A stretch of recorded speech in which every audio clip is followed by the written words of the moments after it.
It's been 6 years. Do you miss parish life? I do.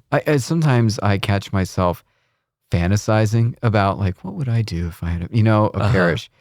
Um, there's some things I think I miss about the stability of parish life. I commute a lot. I probably drive more than any other priest in the archdiocese. I can imagine that. Yeah. Yeah.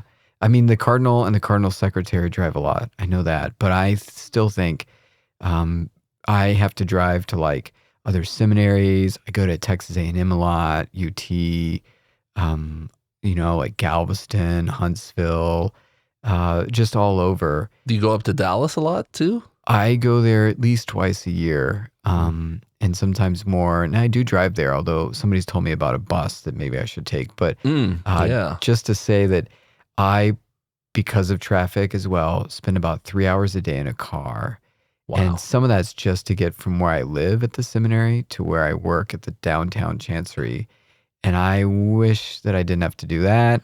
I also wish that I meet a lot of different people, but I don't meet them for very long. And a lot of times, it's kind of like see them a couple times and I never really see them again.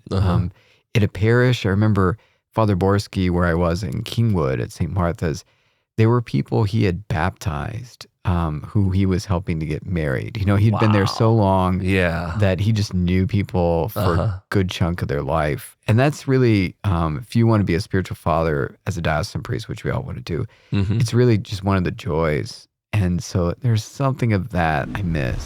I have a love for evangelization and I've always cared a lot about it. My role right now, it involves some of that. But I really am working with the cream of the crop, like the guys and the women who come to our office. They're really advanced in their faith. Like these are people who Christ has already worked a lot in their life.